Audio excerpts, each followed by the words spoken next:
पिछले एपिसोड में tank master ने अपने पावर का यूज करके अटैक करने की कोशिश की थी, लेकिन टैन्यू ने इसे बहुत ही आसानी से रोक लिया था। मगर अभी भी हम देखते हैं कि टैंक मास्टर इतना आसानी से शांत होने वाला नहीं होता और कहने लगता है कि मुफेंग डायनेस्टी की रॉयल फैमिली मरना डिजर्व करती है और इसी वजह से ही मुझे ऐसा करने के लिए मजबूर होना पड़ा है। तब इसके ऐसी बात सुनकर महंगाई इसके ऊपर गुस्सा होने लगती है, लेकिन तभी हम देखते हैं कि टैन्यू ने इसे कुछ भी करने से रोक दिया था और फिर कहता है कि तुम ऐसी बकवास बातें करना बंद करो, क्योंकि आज मैं खुद इसका बदला लूंगा। लेकिन इसके बाद भी हम देखता है कि टैंक मास्टर इतना आसानी से डरने वाला नहीं होता और कहने लगता है कि चलो मैं भी देखता हूँ कि आखिरकार तुम मेरा क्या कर पाते हो। और अब इस तरह से वो फिर से इसके साथ में फाइट करने के लिए रेडी हो जाता है, जिसके बाद हम देखता है कि टैन्यू भी उसका सामना करने के लिए चला गया था। वहीं उधर हम देखता है कि सीनियर मंकी डीमन के ऊपर भारी पड़ने लगता है और कहने लगता है कि तुम तो अपने एबिलिटी को ओवर एस्टिमेट कर रहे थे और क्या सच में तुम्हें लगता है कि तुम मुझे हरा सकते हो। लेकिन तभी हम देखता है कि दांतो भी इसका सामना करने के लिए रेडी हो गया था और इसीलिए वो इसका अटैक को रुकने लगता है।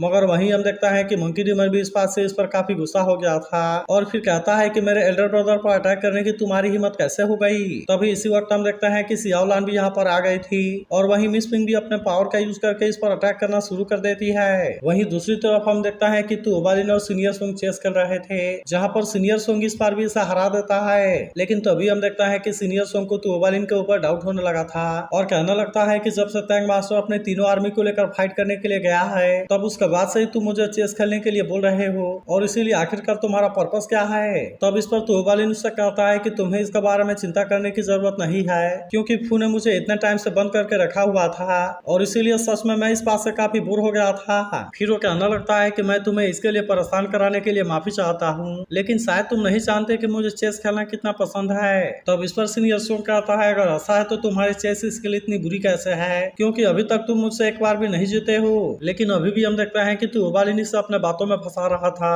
और कहने लगता है ऐसा नहीं है कि मेरा स्किल बहुत ही बुरा है, बल्कि असल में तुम्हारी स्किल बहुत ही एक्स्ट्राऑर्डिनरी है। इसके बाद वो कहता है कि मैं तुमसे अभी बहुत कुछ सीखने वाला हूँ और हम देखते हैं कि वो फिर से इसे चेस खेलने के लिए कहने लगता है। मगर तभी हम देखते हैं कि सीनियर सोंग इसके ऊपर काफी गुस्सा होने लगता है और कहता है कि पूरी आर्मी हुआंगफू वाले सेक्टर के साथ में फाइट करने के लिए गई है, इसीलिए हम इसका फायदा क्यों नहीं उठाते, क्योंकि इस समय फ्रंट लाइन पूरी तरह से खाली होगी और इसीलिए हमें जल्दी से पैलेस को यहाँ पर आकर कब्जा करने के लिए बोलना चाहिए। अब इसी वजह से हम देखते हैं कि सीनियर सोंग को इसके ऊपर डाउट होने लगा था और कहने लगता है कि तुम जानबूझकर मेरे साथ में चेस खेल रहे हो और इसीलिए कहीं ऐसा तो नहीं कि इसके पीछे तुम्हारी कोई प्लानिंग है। तब इस पर तुओबालिन कहता है कि अगर टैंक डायनेस्टी, नानगोंग डायनेस्टी और एटर्नल इमोर्टल सेक्ट ने उनको हरा दिया तब इस तरह से हुआंगफू वाली सेक्टर भी हमारे कब्जे में आ जाएगा। लेकिन बैटल अभी भी खत्म नहीं हुई है और इसीलिए अगर हमने जल्दीबाजी में कोई एक्शन लिया तो यह हमारे लिए प्रॉब्लम होगी। मगर वहीं हम देखता है कि सीनियर सोंग इतना आसानी से इसके बातों में आने वाला नहीं होता और कहता है कि टैन्यू ने कहा कि वे तो कभी भी उसे नहीं हरा सकते। तब इस पर तुओबालिन कहता है कि तुम्हें इसके बारे में इतनी चिंता नहीं करनी चाहिए, क्योंकि वैसे भी ताकतवर लोग इसमें मारे जा चुके हैं और इसीलिए हम कभी भी इन पर आसानी से कब्जा कर सकते हैं। फिर वो आगे कहता है कि तुमने ही कहा था कि हमें इसके बारे में चिंता नहीं करनी चाहिए, क्योंकि अगर हमने जरूरी मैटर को डिले किया तो यह हमारे लिए अच्छी बात नहीं होगी। जिसके बाद हम देखता है कि सीनियर सोंग भी आखिरकार इसकी बात मानने के लिए रेडी हो गया था और फिर वो तुओबालिन से पूछता है कि आखिरकार तुम्हारे फ्यूचर की प्लानिंग क्या है। तब इस तरह से हम केवल एक ही सर्कल में 2 डायनेस्टी के ऊपर कब्जा कर लेंगे, लेकिन अगर फिर भी वे इसमें नहीं जीत पाते हैं तब उसके बाद फिर हम दूसरे डायनेस्टी को खोजेंगे और इस तरह से हम उनके ऊपर कब्जा करेंगे। तभी तुओबालिन कहता है कि मैं इस पर चेस में जीत गया, जिस पर सीनियर सोंग कहता है कि ये जीतने का कौन सा तरीका है। तब इस पर तुओबालिन कहता है कि अब हमें खेलने की कोई जरूरत नहीं है और अब इसीलिए चलो अब हम अपने काम पर ध्यान देते हैं। वहीं उधर हम देखता है कि यूकी ने अपना फादर चियान के साथ में फाइट कर रही थी, जहाँ पर चियान उसे कहता है कि उन्होंने तो तुम्हारे सामने तुम्हारे एंसेस्टर को मार दिया, जहाँ पर चियान उसे कहता है कि तुम तो अपने एंसेस्टर को उनके हाथों मरते हुए देख रही हो। लेकिन इस पर यूकिन कहती है कि मैं तो नानगोंग डायनेस्टी के मेंबर नहीं हूँ और इसीलिए तुम्हारे जीने और मरने से मुझे क्या मतलब है। जिसके बाद हम देखता है कि चियान इस बात से और ज्यादा गुस्सा हो गया था, इसीलिए वो अपने पावर का यूज करके अटैक करना शुरू कर देता है और अब इसीलिए इनके बीच में बहुत ही शानदार फाइट होने लगी थी।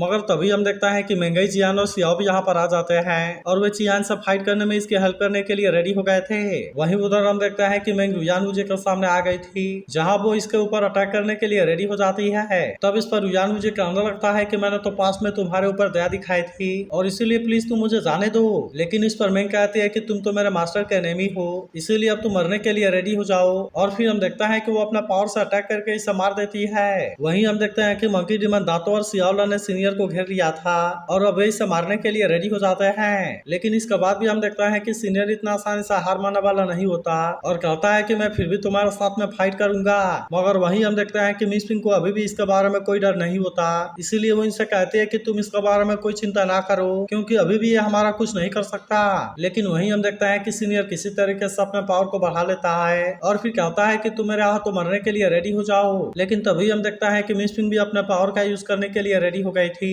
और फिर अपने टाइम एंड स्पेस पेन का यूज करके इसे घेर लेती है। तभी हम देखता है कि मंकी डीमन ने अपने पावर का यूज करके अटैक कर दिया था और वो आखिरकार इस तरह से इसे मार देता है। लेकिन वहीं हम देखता है कि मिस पिंग बाकी लोगों पर भी अटैक करने के लिए रेडी हो गई थी और कहती है कि तुम इनको भी मार दो। वहीं उधर हम देखता है कि यूकिन और उसका साथी चियान पर अटैक कर रहे थे, जो कहता है कि इनकी लेवल तो उतनी हाई नहीं है और इसीलिए मैं इनको बहुत ही आसान से मार सकता हूँ। मगर तभी हम देखता है कि मंकी डीमन भी इस पर अटैक करने के लिए आ गया था, इसीलिए चियान अब इसका सामना करने के लिए कुछ भी नहीं कर पाता और हम देखता है कि वो अपनी जान बचाकर यहाँ से भागने की कोशिश करता है। लेकिन इसके बाद भी हम देखता है कि मंकी डीमन इतना आसानी से पीछा छोड़ने वाला नहीं होता और इसीलिए चियान अपनी जान बचाने के लिए टैंक मास्टर से हेल्प मांगता है। जिसके बाद हम देखता है कि टैंक मास्टर अपने दो लोगों को इसके हेल्प करने के लिए भेज देता है। मगर इसके बाद भी हम देखता है कि मंकी डीमन को इसके बारे में कोई चिंता नहीं होती और इसीलिए वो इनका भी सामना करने के लिए रेडी हो गया था। तब इस पर मंकी डीमन कहता है कि अगर तुम्हें मरने की इतनी जल्दी है तो चलो मैं इसे पूरा ही कर देता हूँ। वहीं हम देखता है कि चियान अपनी जान बचाकर यहाँ से भाग रहा था, इसीलिए चियान और उसके साथी उसका पीछा करने के लिए जाते हैं। लेकिन हम देखता है कि चियान अपने पावर का यूज करके इन पर अटैक कर देता है और इसीलिए चियान दांतों से इस पर अटैक करने के लिए कहती है। मगर तभी हम देखता है कि चियान अपनी स्पिरिट फ्रूट को बाहर निकाल देता है और अब इस तरह से वो यहाँ से भाग जाता है। जिसके बाद हम देखता है कि जियान इस बात से काफी गुस्सा होने लगती है और कहती है कि वो तो हमारे हाथों से बचकर निकल गया।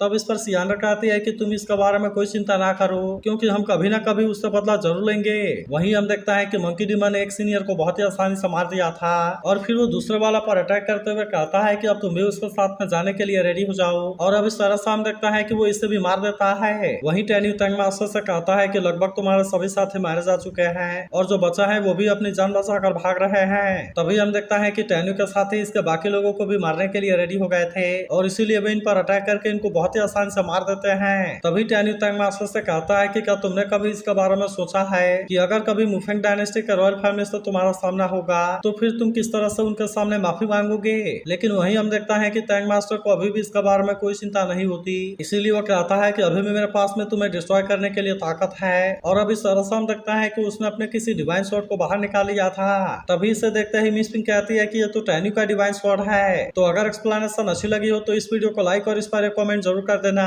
और अगर आप इसके अगले एपिसोड के लिए भी एक्साइटेड हो तो इसके बारे में जरूर बताना।